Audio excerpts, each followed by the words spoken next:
합독하도록 하겠습니다. 시작. 만물의 마지막이 가까워왔으니 그러므로 너희는 정신을 차리고 근신하여 기도하라. 무엇보다도 뜨겁게 서로 사랑할지니 사랑은 허다한 죄를 덮느니라. 서로 대접하기를 원망 없이 하고 각각 은사를 받은 대로 하나님의 여러 가지 은혜를 받은 선한 청지기같이 서로 봉사하라.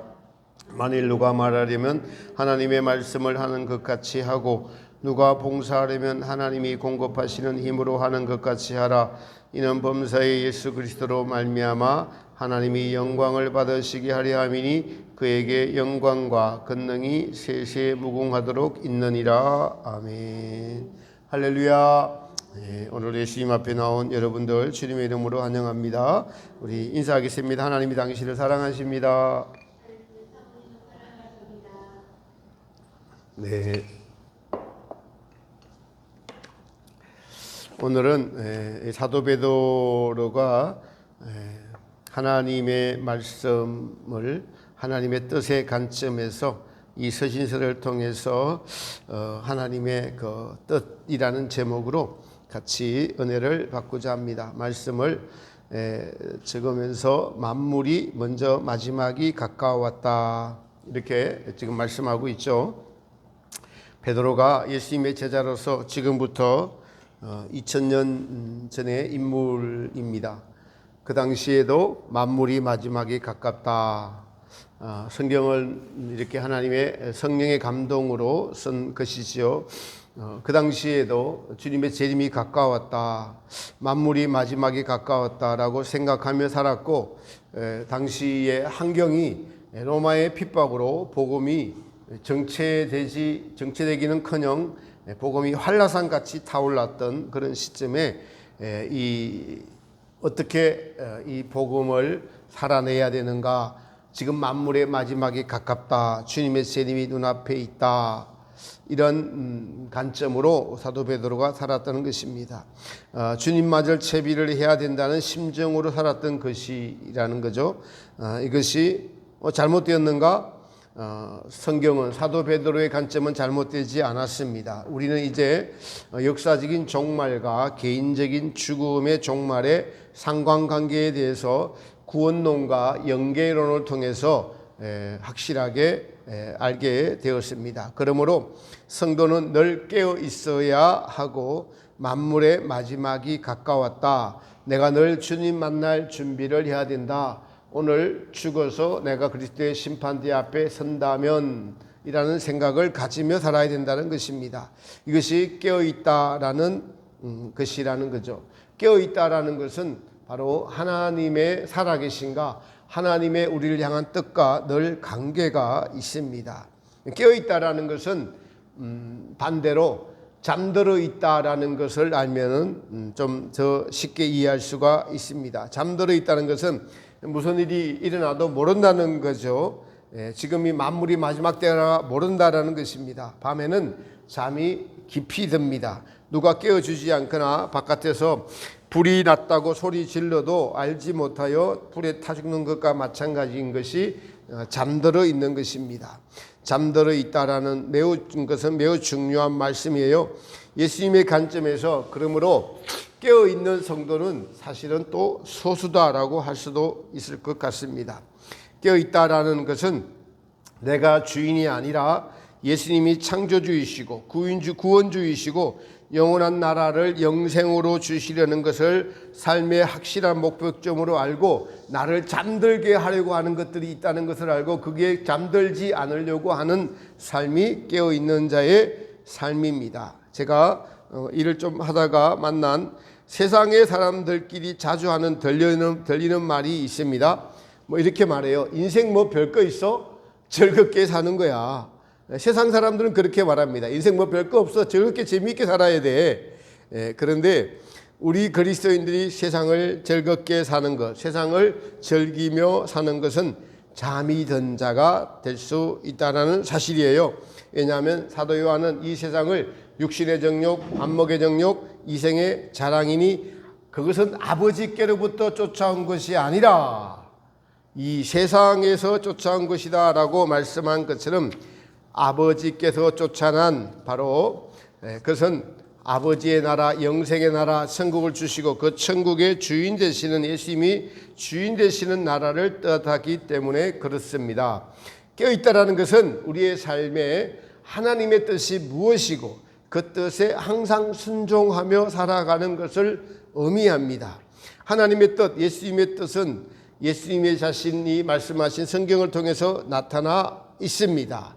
창조와 인간의 타락과 그리고 다시 구원하시려는 하나님의 뜻이 나타난 책이지요. 하나님의 뜻을 이루시려고 사람이 되어 오신 예수님의 겸손함, 그리고 철저하게 내 뜻이 아니라 아버지의 뜻이 이루어지이다라는 이 생각, 이 일념으로, 그리고 그 뜻을 이루기 위해서 인간의 몸을 입으시고 신성이 아닌, 신의 능력이 아닌 인성으로서 첫사람 아담의 인간의 심령은 불순종해서 타락했는데 마지막 아담으로 오신 예수님은 신의 능력, 가끔가다 신의 능력을 아버지의 도움을 벌여서 발휘하기도 했어요. 오병이어의 기억, 그리고 이렇게 치료하는 능력, 그리고 무리를 걷는 기적, 이런 것들은 신의 능력으로 했지만은 그런 나머지는 인간의 심정으로 하나님의 마음을 받아서 인간의 심정을 가지고 인간들을 구원하고자 최선을 다하셨던 삶이다라는 뜻입니다. 그래서 아담은 그 뜻을 이루지 못한 대표적인 실패자이고 마지막 아담 되신 예수님은 하나님의 뜻을 이루신 순종함으로써 완성하신 분이다라는 분입니다. 그러므로 성도가 깨어있다는 것은 하나님의 이 구원 계획을 알고 그 하나님의 구원 계획에 나의 마음과 생각과 의지와 우리의 기억 속에, 지성 속에 이 하나님의 뜻을 항상 새기면서 분별하며 살아가는 것을 의미합니다. 여러분, 기억을 한번 이야기를 하면은 우리가 좋은 기억, 하나님과 나와의 기억, 예수님과 나와의 기억, 말씀대로 살았던 기억, 말씀의 기억만 내 안에 남아 있어야 됩니다. 예를 들어서 남이 나를 미워했던 것을 아직도 기억하고 있거나, 누가 내 돈을 떼먹고 갔는 것을 아직도 기억하고 있어서 미워하거나, 이런 기억이 남아 있다면은 복음에 합당한 삶이 아니라는 거예요. 그것은 세상에 속한 삶이라는 뜻입니다. 왜 이렇게 설명하냐, 그것은 우리가 생각 자체가 타락했고 기억이 자기 중심적으로 이기적으로 생각하고 말하고 행동하는 것을 당연하게 여기는 모든 것들이 전부 다 타락한 데서 나오는 것들이고, 이러한 것들이 우리를 잠들게 하는 것이기 때문에 그러합니다. 그러므로 깨어있다라는 것은 늘 하나님과 하나님의 말씀, 예수님의 뜻을 살피고 모든 순간 상황에 대처하는 우리의 삶의 중심의 가치관이 예수님 중심적이어야 한다는 것을 의미합니다. 또 좀 더 쉽게 말하면, 그래서 모든 일 속에서 예수님처럼 하는 것입니다. 예수님이라면 어떻게 하셨을까 물음표를 달고 예수님처럼 행동하는 겁니다. 순종하는 것입니다. 이것이 깨어있는 삶입니다. 그래서 예수님은 우리로 제2의 예수를 만들기 위하여 우리를 택하시고 낳으시고 지금 양육하고 계시면서 예수님과 하나가 되어가는 우리의 생각과 기억과 마음과 의지가 예수님의 생각과 예수님의 마음과 예수님의 의지와 예수님의 기억으로 바꿔가는 것이 깨어있는 삶의 성도의 태도고 자세고 올바른 신앙이다. 할렐루야. 이 사실을 믿으시고 저와 여러분들이 이루어 나가시는 축복을 받으시기를 축복합니다. 사도 베드로는 깨어있어다라고 하시면서, 그리고 무엇보다도 열심으로 사랑할지니 사랑은 허다한 죄를 덮느니라, 이렇게 지금 말씀하고 있습니다. 여기서 사랑이라는 것이 내 기준의 사랑이 아니라는 거예요. 나의 생각으로 사랑하는 것인지 아니면 주님 중심적인 사랑인지 분별을 해야 합니다. 내 기준의 사랑과 주님 기준의 사랑이, 내 기준의 사랑은 없어지고 주님 기준의 사랑으로 바뀌어야 된다는 겁니다. 예를 들면 내 기준의 사랑은 우리는 혈육 간의 애정이나 친구 간의 애정이나 남녀 간의 애정, 이런 걸로 나타날 수가 있습니다. 이것은 나가 중심이 된 나의 만족을 위한 사랑입니다. 예수님의 사랑은 나의 만족을 위한 사랑이 아닌 예수님을 만족시켜서 나의 창조주, 나의 구세주, 나를 핏값으로 사신 나의 주인 되신 그분을 만족시켜서 다시 예수님으로부터 오는 만족이 곧 나의 만족이 되는 것을 의미합니다. 여기에는 차이가 분명히 있어요. 우리는 예수님을 떠나서는 사실 아무것도 할 수 없는 존재입니다. 우리의 시선이, 기억이, 생각이, 마음이 예수님 없이는 사실 타락한 상태이므로 그 타락한 상태에서 하는 모든 행위들은 다 자기를 만족시키는 자아에서 나온 자기의라고 할 수 있습니다. 서로 사랑하려면 우리의 마음 상태가 늘 중요하죠. 누구를 만나든 저분을 주님의 마음으로 사랑할 수 있도록 도와주세요. 근데 이렇게 깨어있지 않으면 건방 혈육 간의 애정, 남녀 간의 애정, 부부 간의 애정으로 나타나 버리고 급하면은 막 말이 빨리 나오고 그 다 자기에게서 나오는 것들이에요. 예. 그래서 사람을 만날 때 보통 자기 기준에서 어떤 일이 있어야 만나죠. 서로 필요한 것을 주고받기도 하면서 만납니다. 그러나 이제 그리스도인들은 주님 중심으로 사람도 만나야 하고 주님 만나는 사람들을 주님 마음으로 사람을 사랑하도록 이렇게 생각을 계속 바꾸는 거예요. 누구를 만나면 주님 마음으로 사랑해야지. 오늘 누구 만나면 주님 마음으로 사랑해야지. 계속 생각을 바꾸는 겁니다. 그렇게 계속 연습하는 겁니다. 계속 연습하는 거예요. 꼭 여러분 만나는 사람과 대화하지 않더라도 그 주변에 있는 사람들을 사랑할 수 있는 것은 정말 그 영혼을 사랑하는 마음으로 기도하고 예수님께서 저 영혼의 주인이 되게 해달라고 기도하는 것, 그리고 따뜻한 미소라도 한번 지어주면서 그 사람의 필요한 것을 들어주는 것이 우리는 주님의 사랑을 나타내는 빛이라고 할 수가 있을 것입니다. 이 사랑은 참으로 위대합니다. 여러분, 하나님은 삼위일체의 하나님이시죠. 그러면서 각자이기도 하시죠.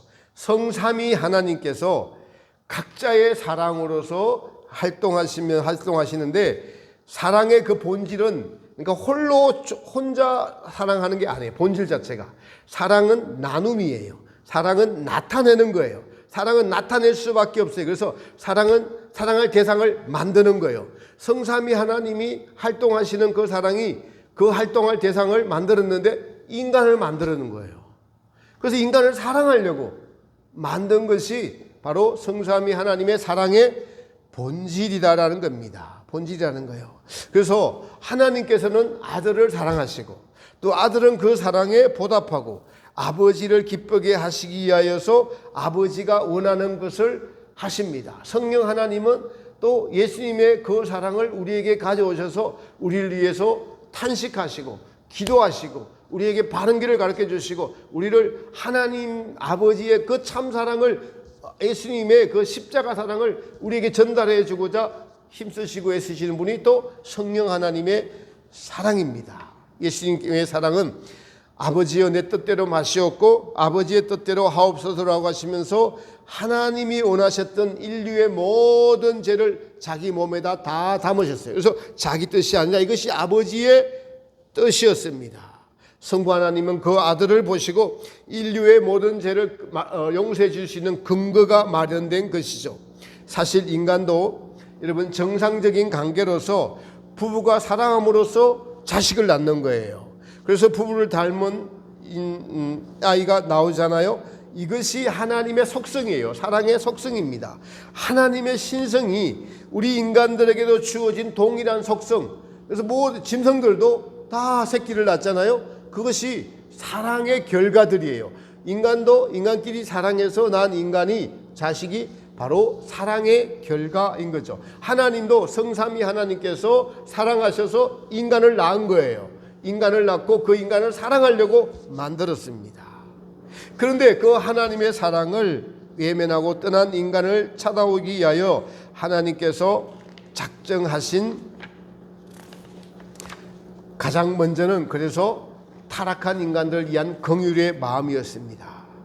모든 인류 영혼들이 하나님의 작품이고 자녀들인데 하나님은 모든 인류가 구원을 받기를 원하십니다. 이 구원을 위하여서 하나님의 뜻을 버리고 여러분요 자기 뜻을 쫓아간 것이 인간이었어요. 이 인간들이 바로 둘째 아들 탕자인 것입니다.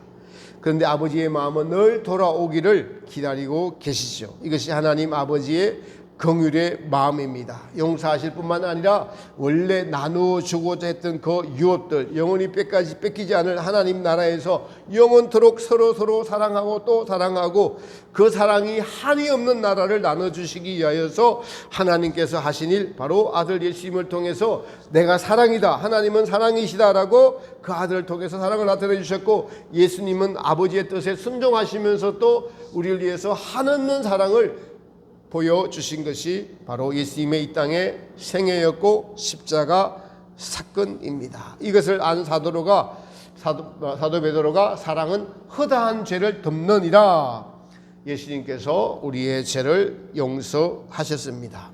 그러므로 성도에게 필요한 것은 하나님 앞에서 진심으로 나오는 자, 진정으로 회개하는 자, 용서함을 받는 자가 되는 것입니다. 사랑 자체가 용서를 포함하고 있습니다. 사실 그 기회를 이 땅에서 우리 모두에게 주시고 계시는 것입니다. 누구든. 그래서 우리는요, 용서해야 됩니다. 무엇이든 용서해 줘야 됩니다. 그래서 원망하지 않고 감사하며 살아야 됩니다. 우리의 이웃이나 가족이나 남편이나 아내나 자녀나 형제들끼리 과거의 일을 가지고 원망이나 불평을 가지고 있다면 그것은 아직 용서하지 못한 마음이 뿌리어 박혀 있어서 그렇습니다. 사랑은 모든 것을 용서하고 포옹하고 자기의 것을 다 내어주는 것입니다. 여러분, 이 천지 만물이 하나님이 인간을 위해서 사랑의 마음으로 창조해 준 것들이에요. 창조해 준 것들입니다. 제가 묵상 중에 최근에 제 여러 가지 일로 주변에 많은 또 괴로움을 겪게 하였고, 또 제 입장, 제 위치에서 분별을 하지 못함으로써 저 자신도 어려움을 겪고 있습니다. 그런데 이 모든 것에서 저를 보호해 주시는 것, 제가 믿음 위에 굳게 서는 것이 무엇이냐 하면은 항상 하나님의 뜻을 생각하고 그 뜻에 머무르는 것이 저를 믿음에서 보호해 준다는 거예요. 성도가 하나님의 뜻을 안다면 언제 어디서 누구랑 있건 어떤 환경이건 문제될 것이 없습니다. 그 장소를 보내신 것도 하나님이시오, 허락하신 분도 하나님이시니까요. 요나는 하나님의 뜻을 모르고 불순종해서 다시서로 가는 배를 탔다가 하나님께서 큰 풍랑이 일게 하시고 물고기 뱃속에 3일 동안 갇혀 있었습니다. 그곳에서 그는 하나님의 뜻을 깨닫고 회개하였습니다. 요셉은 꿈을 꾸고 형들의 미움을 받아서 애굽으로 팔려갔습니다. 억울한 일이 요셉에게 연속으로 일어났지만은 그는 자기와 자기 식구들에 대한 하나님의 비전과 꿈, 그리고 하나님의 뜻을 믿었습니다. 이것은 매우 중요합니다. 그러니 우리가 믿음이 있다고 하는 것, 그리고 온전한 믿음을 향해 나아간다고 하는 것은 언제 어디서나 하나님의 살아계신가, 하나님이 나를 향한 뜻 아래에 있다는 것을 우리의 지정의 모든 것이 내가 기준이 아니라, 내 뜻이 기준이 아니라 하나님의 뜻, 하나님의 말씀, 하나님의 마음이 항상 기준이 되어야 한다는 것을 의미합니다.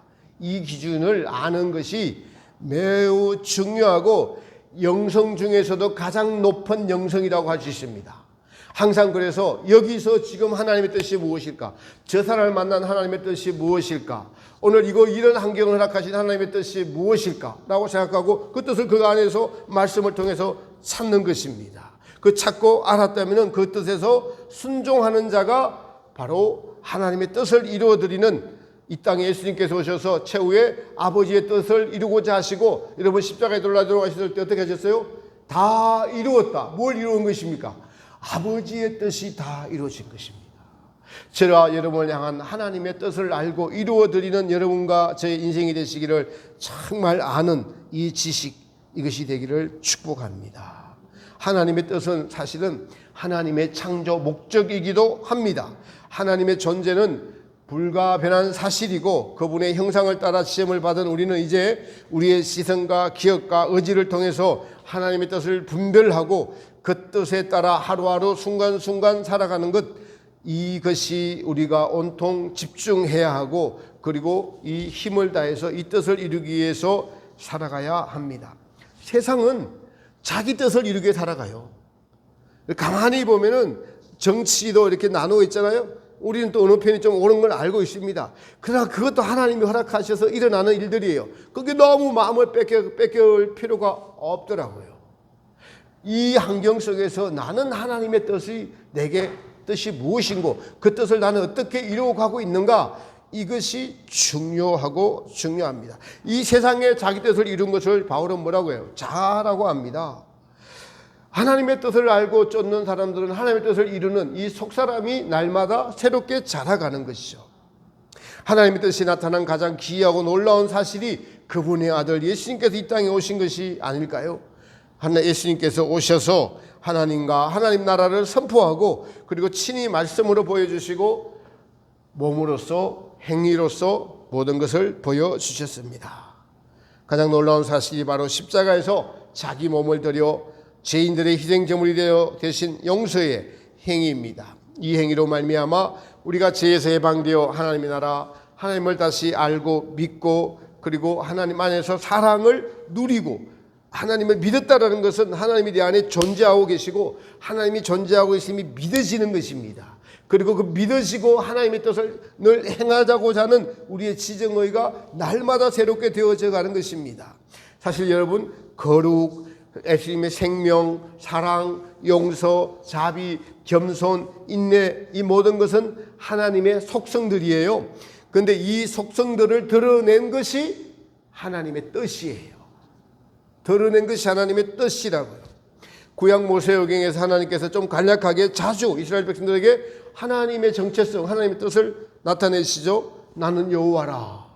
너희 하나님이 되려고 너희를 애굽 종되었던 땅에서 구출해낸 나는 하나님 여호와라. 그러므로 내가 거룩하니 너희도 거룩하라. 이걸 계속 반복하세요. 여기 안에 하나님의 뜻이 있으니까. 나가 하나님이야. 나는 하나님, 나는 여호와야.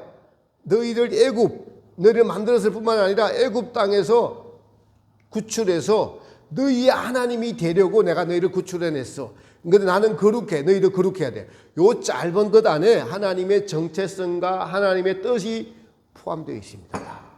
그래서 하나님을 나타내셨죠. 거룩함을 나타내십니다. 예수님을 통해 나타내시고 또 우리의 성도의 삶 가운데 성령님을 보내셔서 그 하나님을 끊임없이 우리에게 나타내주고 계십니다. 가장 중요한 것이 너희의 하나님이 되려고, 이것이 하나님의 뜻입니다. 하나님과 인간이 하나 되는 것, 이것이 하나님의 뜻이라는 것입니다. 본문으로 돌아와서 11절 말씀에 만일 누가 말하려면 하나님의 말씀을 하는 것 같이 하고 누가 봉사하려면 하나님의 공급하시는 것 같이 하라. 여러분, 이 말씀대로 살아가려고, 이 말씀대로 되어시려고 힘쓰고 애쓰고 계시죠. 사도 베드로가 여러분 예수님 생존 당시 십자가 사건 이전에는 상상하지 못했던 말씀이에요. 십자가 사건 전에는 사도 베드로도 자기 생각, 자기 힘으로 무엇을 해보려고 했던 베드로였습니다.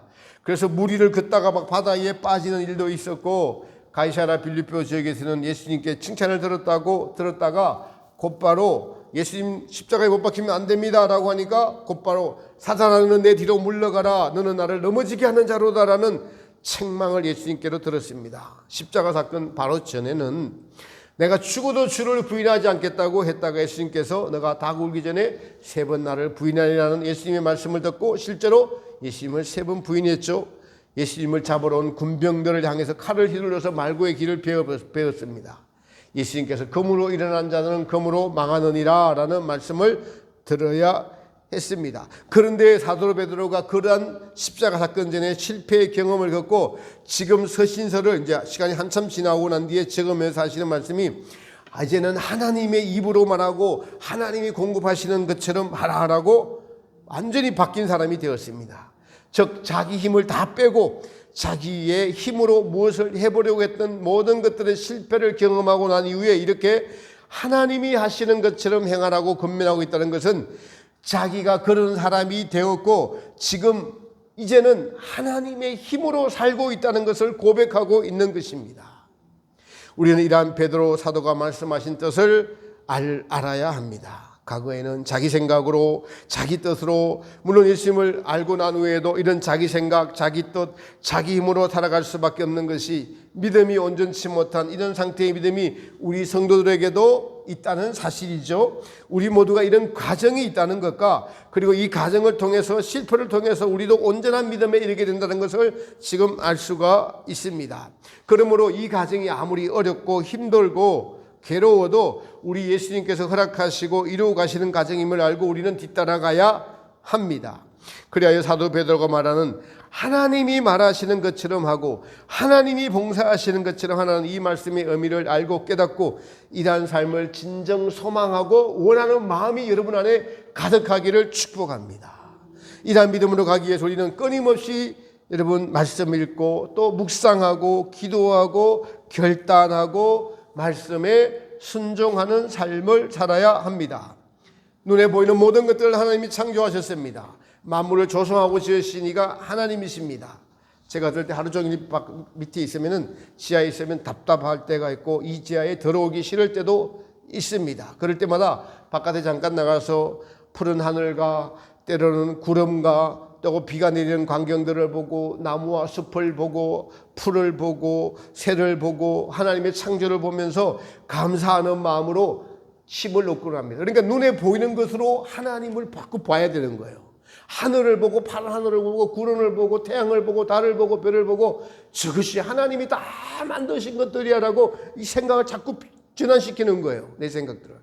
그러니까 성경에 나타난 하나님이 저는 크게 여러분에게 자주 말씀드립니다. 창조의 하나님, 그 다음에 이 인간 세계 안으로 오신 구원의 하나님, 그 다음에 이 창조의 하나님, 구원의 하나님 믿겨지면 영생의 부활의 하나님이 믿겨지게 되어 있어요. 창조의 하나님, 구원의 하나님, 영생 주시는 부활의 하나님. 할렐루야. 이렇게 살아가는 것입니다. 날마다. 우리 눈을 누가 만들고 보게 하셨나요? 하나님입니다. 하나님이, 그래서 하나님의 관점으로, 이 눈을 만드신 분의 관점으로 보려고 해야 되는 거예요. 하나님 만드시는 것, 하나님이 보여주시고자 하는 것들을 봐야 됩니다. 왜냐하면 제가 인간의 마음에 들어와서 자기 보고 싶은 것만 계속 보는 거예요. 유튜브로 자기 만나고 싶은 거, 자기 보고 싶은 거, 자기 듣고 싶은 말, 이게 다 타락한 우리 인간의 실상들입니다. 자기 관점으로 보아서 하나님의 관점으로 보는 것을 모릅니다. 하나님의 관점으로 보는 것, 마음이 청결해져야만 하나님의 관점으로 볼 수가 있습니다. 마음이 청결해야 하나님을 볼 것이요. 우리의 길을 누가 만들었나요? 하나님이 만드셨습니다. 그래서 하나님의 말씀 음성을 듣고 하나님을 찬양하는 노래들을 들어야 합니다. 우리는 세상을 살아가기에 한 눈은 세상을 보고 한 눈은 주님을 봐야 됩니다. 한쪽 귀는 세상의 소리를 듣고 한쪽 귀는 하나님의 음성을 항상 들어야 됩니다. 그래서 옳은 분별을 해야 됩니다. 모든 것을 지으신 이를, 나를 지으신 이를 자주자주 생각하고 잊지 않아야 됩니다. 나를 지으신 성삼위 하나님을 기억하고, 하나님 그래서 감사합니다, 고맙습니다, 사랑합니다. 예수님 감사합니다, 고맙습니다, 사랑합니다. 성령 하나님 감사합니다, 고맙습니다, 사랑합니다라고 계속 고백하십시오. 이렇게 끊임없이 하루에 수십 번, 수백 번이라도 진심으로, 진정으로 고백하시기 바랍니다. 그래야만 지금껏 자기 관점으로 보아하고 듣고 말했던 것들을 우리 이 마음을 주님이 바꿔주신 거예요. 내가 스스로 바꾸는 게 아니에요. 마음을 바꿔주는 건 주님이에요. 나는 바꾸려고 노력을 해야 할 뿐이고 바꾸어 주시는 분은 주님이세요. 중요한 것은 사도 베드로가 지금 하나님이 말씀하시는 것처럼 하고 하나님이 공급하시는 것처럼 하라고 하신 것은 과거에는 베드로가 이렇게 하지 못했습니다. 그런데 예수님을 만나고 그분이 하신 말씀과 행동과 그 인격들 꼭 끊임없이 용서해 주시고 사랑해 주시고 1번씩 7번이라도 용서해 주시는 그분의 한량없는 사랑을 경험하고 체험하고는 사도 베드로가 점진적으로 바뀌게 갔습니다. 그런데 이렇게 만들어 주시는 분은, 그렇게 마음을 새롭게 조성해 주시는 분이, 여러분 우리의 마음을 지으신 분이 하나님이세요. 그런데 이 마음이 인간의 마음의 원함이 자기가 원하고 바라는 것대로 바꿔버렸어요. 이게 타락입니다. 이걸 다시 하나님의 마음으로, 하나님의 생각으로 바꿔가는 그 과정이 우리가 살고 있는 것이니까 하나님께, 나를 지으신 하나님께 도움을 요청하고, 그분이 나에게 지금 무슨 말씀을 했나, 뭘 원하시는가, 뭘 바라고 계시는가, 이거를 우리가 집중하면 하는 것이 깨어있는 삶입니다. 이렇게 깨어있는 삶을 살면 반드시 베드로가 경험한 하나님이 공급하시는 것처럼 하나하나가 나중에 우리에게도 이루어질 줄 믿습니다. 우리는 이것을 위해 사는 것입니다. 전에는 자기 힘으로 자기 마음과 생각으로 살아왔다면 수많은 실패의 과정 속에서 자기를 발견하고 죄를 깨닫고 이제 하나님의 마음과 자기의 죄의 마음들이 비교되면서 수많은 실패와 좌절 속에서도 예수님의 사랑과 위로와 격려에 힘입어서 용기를 내서 고기잡이하러 갔던 것들을 다 물리치고 이제 다시 예수님의 말씀을 기다리고 오순절 마가의 다락방에서 기다리고 성령을 받고 난 후엔 그리고 또 세월이 흘러서 오직 하나님의 사람이 되어서 이렇게 오늘 고백하며 성도들에게 적고 있는 것입니다. 여러분, 우리의 마음을 지으시고 우리의 생각을 지으신 분이 우리의 마음과 생각에도 새 영을 부어주시는 분은 하나님이세요. 그런데 그 과정이 있다는 겁니다. 내 힘으로 되어지지 않지만은 우리는 주님 말씀에 순종할 때 주님이 이루어 주실 것입니다. 그래서 중요한 건 주님의 말씀에 순종하려는 그 자세, 그리고 믿고 나아가는 그 순종이 성도에게 나중에 주님의 마음을 주셔서 사도 베드로처럼 실제로 이렇게 그 마음과 생각이 되어진다는 것입니다. 그래서 지금 우리는 우리 이웃을 대할 때 누가 말하려면 하나님의 말씀을 하는 것처럼 하고, 누가 봉사하려면 하나님의 공급하시는 것처럼 하라. 모든 것이 하나님이 지으셨습니다. 이렇게 하는 것이 마땅하고 당연한 것인데, 하나님은 이런 나라를 계획하시는 것이 하나님의 뜻입니다. 인간의 불순종으로 인간의 자기의 뜻, 하나님 없는 자기가 주인이 된 것, 자기의 뜻을 펼쳐버리겠던 것이 죄입니다. 이러한 죄인들을 찾아오셔서 다시 하나님께서 그 마음에 하나님의 마음, 하나님의 영으로 완전히 바꾸어 주셔서 신의 아들이 되게 하시고 신의 성품에 참여케 해주시는 것이 하나님이 세우신 우리를 향한 뜻입니다. 구원 계획입니다. 여러분, 그러니 힘을 냅시다. 말씀에 순종합시다. 깨어있도록 합시다. 내 힘으로 하지 말고 하나님의 공급하시려 하는 힘으로 하는 것이 무엇인지 경험하고 배워가고 체험해야 됩니다. 이것이 나의 삶에서 발견될 때 우리는 비로소 온전한 그리스도인이 되어서 하나님 나라가 내 안에서 이루어져 가고 있고, 그 나라는 빼앗기지 않는 나라이며 영원한 내 안에 세우고자 하시는 하나님의 거룩한 성전이 되는 마음의 나라임이 체험되고 믿겨져서 무엇을 하든지 하나님의 힘으로 공급하고 하나님의 입으로 말하는 것처럼 하는 것을 경험한 사도 베드로가 권하는 이 말씀이 사실이 되는 믿음으로 나아가는 축복이 있기를 원합니다. 이 믿음은 실제합니다. 우리도 마땅히 이 믿음으로 나아가야 할 줄 믿습니다. 그렇게 될 때 11절 하반절 말씀에 기록된 대로 이는 범사에 예수 그리스도로 말미암아 하나님이 영광을 받으시게 하려 함이니 그에게 영광과 권능이 세세 무궁하도록 있느니라. 아멘. 우리 11절 한번 다 같이 읽고 마치겠습니다. 시작. 만일 누가 말하려면 하나님의 말씀을 하는 것 같이 하고, 누가 봉사하려면 하나님이 공급하시는 힘으로 하는 것 같이 하라. 이는 범사에 예수 그리스도로 말미암아 하나님이 영광을 받으시게 하려 함이니 그에게 영광과 권능이 세세 무궁하도록 있느니라. 아멘.